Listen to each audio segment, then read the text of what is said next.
See, LeBron James is at it again on his podcast with him and Steve Nash. Old Steve Nash just sit up there, yes, just gonna agree with everything he say. LeBron James is Steve Nash's boss, if y'all didn't know that.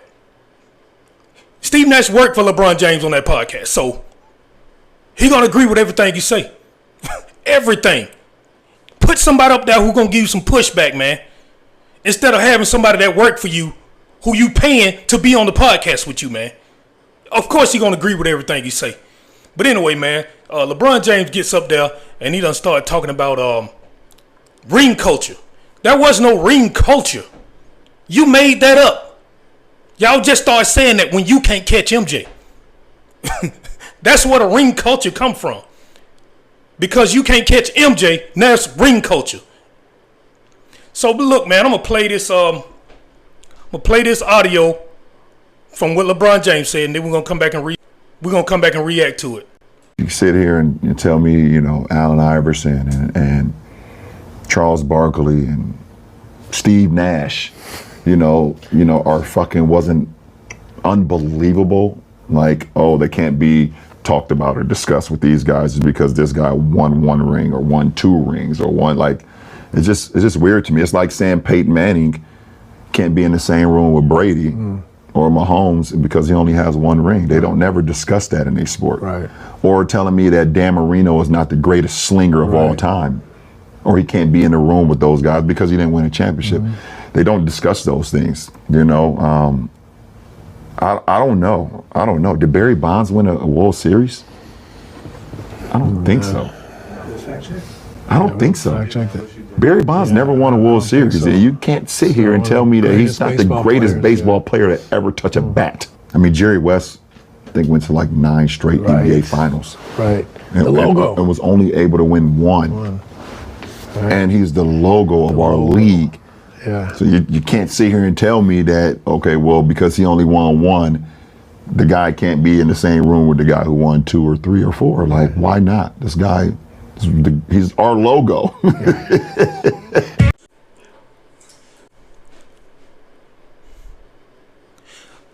LeBron James, you don't know why it's different for basketball than for other sports? See, this is what I'm saying, man. Okay, LeBron James, let me explain baseball. There are 11 players on the field, LeBron James. Those players don't be on the field at all times. They come up, bat, get off. They have no control over what's going on the court. I mean, on the field. They have no control over. None. Baseball got 9 players. Football got 11 players on the field. If you are the quarterback and you don't win a ring, we can say that you ain't as great as the other players. Yeah, you got to have somebody catching the ball, but the quarterback is what makes the team. The quarterback is what's driving the team, man. Let me explain what's different in basketball. Ain't the 5 damn people on the court, LeBron James. 5 people on the court. And if you're the best player on the court, you're supposed to win. Because it shows how great you are. And it shows that you're better than everybody else when you win. When they can't beat you. When you unstoppable. If you unstoppable on the court, offense and defense, you win. That's how this works in basketball. One player can control a whole basketball game. You know this, LeBron James, because you try to do everything on the court. It's either that, LeBron James. It's either that one. It's either one player can control the whole. Dirk did it to you. Dirk Nowitzki did it to you, LeBron James. One player can be unstoppable and win a chip. All you need is some good role players around. But when you say you need help, you need other superstars to help you. That's the difference. Did you see it that way when you went Miami the first time? When you went to Miami, LeBron James? When you went down there and you sitting on that stage talking about not 1, not 2, not 3, not 4, not 5. You thought you were going to catch MJ, didn't you? You thought you were going to catch MJ. Because that's what it was all about. That's why you went down there, so you can win multiple rings. You thought y'all were going to win several rings and you were going to catch MJ. And you found out it wasn't that easy.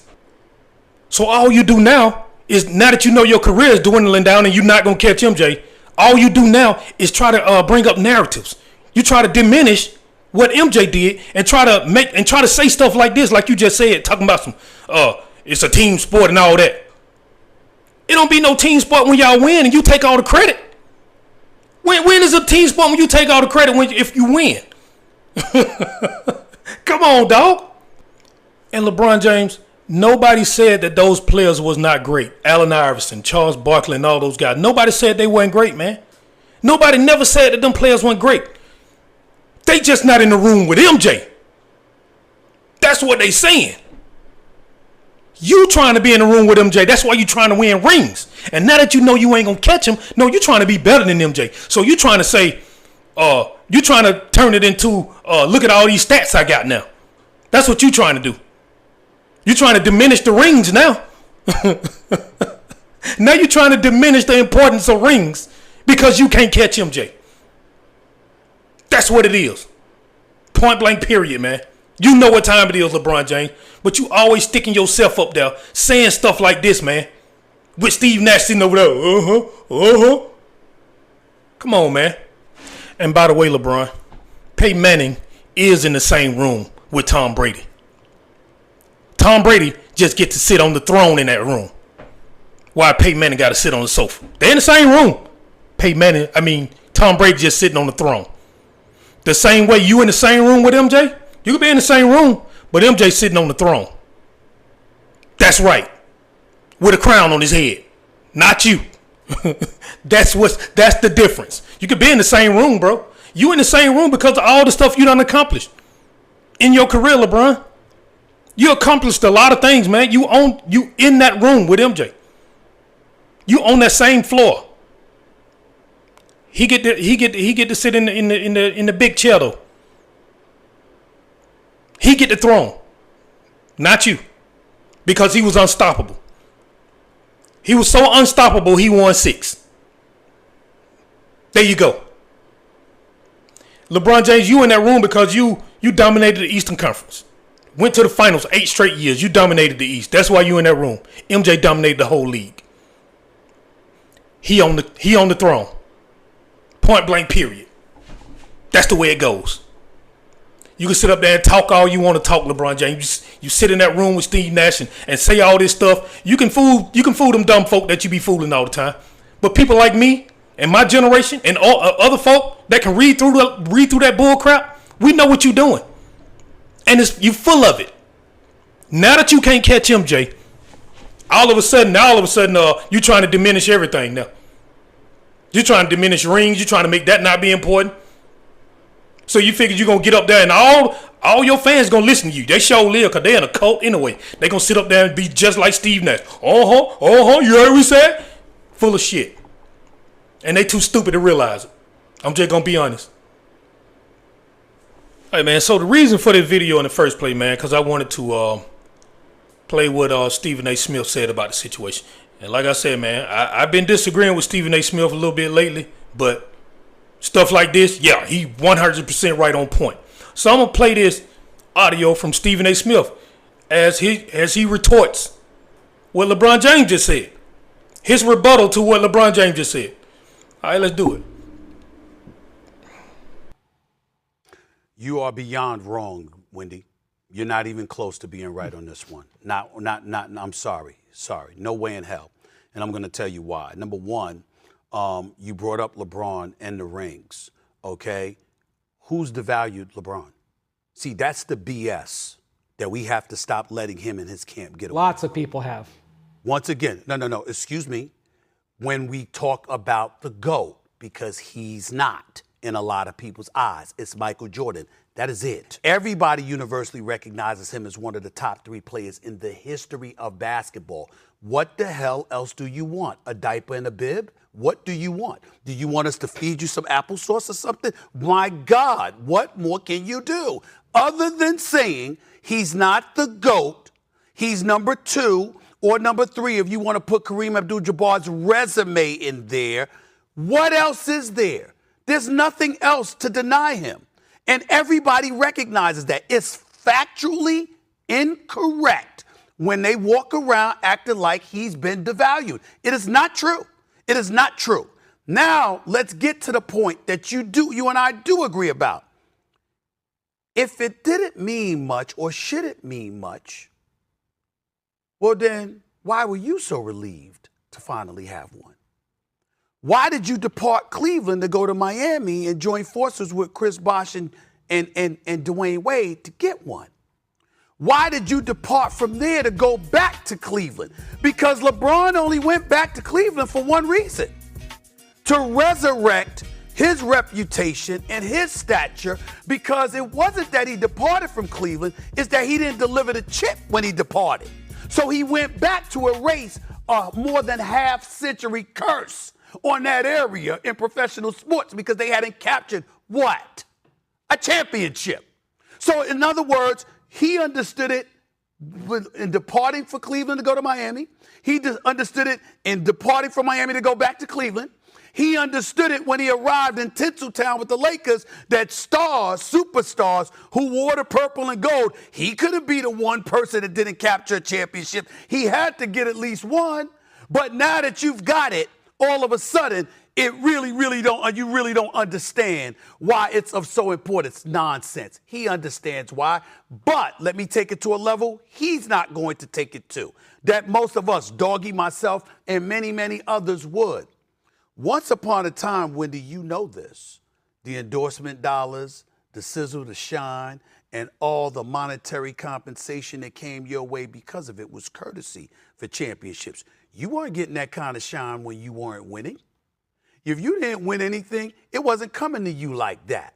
What happened is that we've been able to use championships as validation for the shine that you receive. Because without it, you just see a lot of cats getting a lot of money. Why is that a problem? It's a problem because on too many occasions, I'm not talking about on the court, because I would never accuse a player of being lackadaisical on the court. They show up on the court and they give you effort. I'm talking about the commitment that LeBron gives, that he's revered for, along with many others, and what they bring to the table off the court, in the off season. Are you constantly working to improve your craft and to elevate your level of play? The audience needs to see that. And validation is an insatiable appetite for the chip. If you don't have an appetite for the chip, and you're laissez-faire about it, and it's okay, I didn't win, all right, so be it, it's all right, there's more things to life. The audience ain't gonna like that. The patrons ain't gonna wanna patronize your product, your brand, et cetera, because the emotional investment they place in you, the reward that they expect to receive at the very least is a passionate approach to you in pursuit of excellence. And excellence is defined by winning.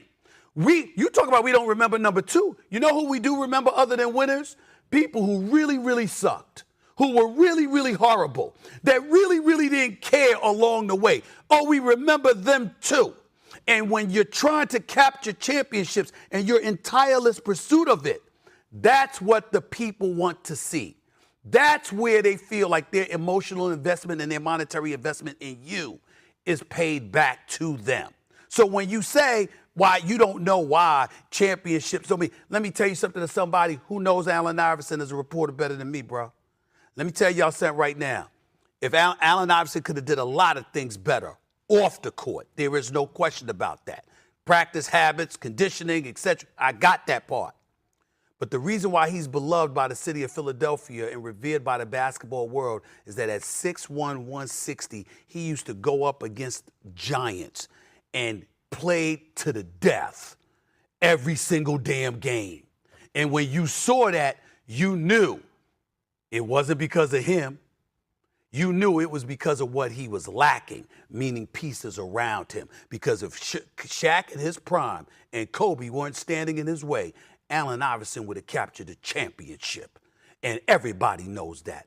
That's what you're looking for when you're watching. That's why championships mean it's not the actual ring, it's the pursuit of it and a commitment to going for it, come hell or high water.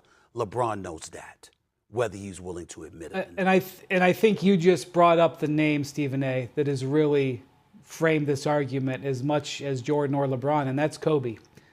And, you know, it's times like these where you so miss Kobe. And I would just say that the greatest podcast that we never had was Kobe and LeBron. Because the framing of this, you talk about how LeBron has contributed to this. Kobe contributed to this too, because the Kobe mentality the Mamba mentality was championship or bust. And while Jordan and LeBron is the eternal debate, I have, observed and learned that for the modern player, including so many of today's players, LeBron's contemporaries, you're either a Kobe guy or a LeBron guy. And I know that Kobe, if he was on the other side of that table, other than Steve Nash, he would have had some words for LeBron, and they wouldn't have been. You're damn right. There wouldn't have been an agreement. You're damn right. So I do think that this There's is no also way a that LeBron Kobe would've said LeBron ideology. Yeah. Well, you can say it's an ideology, but you said, hold on, doggy. The last point. You can say it's an ideology, Wendy, but you also really, really told the truth on this one. First of all, Kobe would have had a few words, but I tell you why he wouldn't have. Because LeBron would have never said that sitting across the table from Kobe. Because he knows it would have been an instant argument. There's no way in hell he would have said that. Never. He wouldn't have said that across the table from Pat Riley. You hear that, LeBron James? If you're not playing to win, then what are you playing for? Just to be playing? Just to go out on the court and say I'm playing? What are you playing, street ball? You're not playing just to play. You're not playing just to put up stats. You're playing to win. That's what you're playing for. That's what the fans are coming in the stands for. Yeah, they coming for entertainment, don't get me wrong. But they want to see their team win. What are you playing for then? If it ain't about the chip. And since Michael got 6 of them things, 6 finals MVPs, it's hard, LeBron James. How many times I got to tell you? It's hard to win 6. Ask Golden State. It's hard. Even with you jumping from team to team, building these super teams for 20 years, 22 years, you still playing. It's hard to win 6. That's why Michael Jordan's so great. It's hard to win 6, and he did it 6 times. It's hard to win 1, and he did it 6 times on the same team. Same team. It's hard. Now you're going to sit up there and try to diminish that.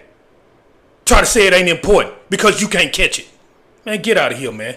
We know what you're doing, bro. LeBron James, it's about winning, bro. I don't give a damn if you stay in the league 10 more years and score 60,000 points. I don't give a damn. It's about winning. And Michael Jordan won 6 of them things in 11 years. It's about winning. That's why he stepped on the court. He wanted to beat you. That's why he didn't go play with Larry and Magic, because he wanted to beat them. But no, you go play with the people that you're supposed to be trying to beat. You going to play with them trying to catch MJ. Hey, man, let's all play together so we can dominate the league. Like you in some kind of 12 and under league or something, man. Hey, let's all play together so we can dominate the league together. That ain't the way MJ seen things. MJ saw things to where he wanted to beat them to let them know he better than them. That's what he wanted to do. I want to beat them. I don't want to play with them. I want to play against them to beat them. Not play with them so I can catch Magic Johnson rings. So I can catch Bill Russell rings. No. Come on, man. It's crazy. And Stephen A. Smith and Brian Windhorst is absolutely right. If that was Kobe sitting over there in that chair instead of Steve Nash, and Kobe and LeBron James were having a conversation on the podcast, LeBron James would have never said that. He wouldn't say no crap like that to Kobe. At all. Because Kobe ain't going to be like, yeah, you right. He ain't going to say that. He going to give you the truth. He going to say it to you in your face. He going to tell you what it is. You finna get an argument on that one, bro. Steve Nash ain't finna give you no argument because he working for you. He worked for LeBron James on this podcast. Because that's the only job he got right now. Just gonna go and say it what it is. All right, man. So there you heard it, man. LeBron James, why don't you just go on and go somewhere, man? Just go on and get on up out of here, bro. Just go on and take your L and leave. He just won't let it go. He'll go get a podcast and try to control them, mind control. Try to brainwash people. He ain't gonna be with us. He gonna be with them young whippersnappers that don't know what they looking at, or just listen to something like that and say, yeah, that sound good, yeah. No, man. Go on somewhere. All right, y'all, I'm out.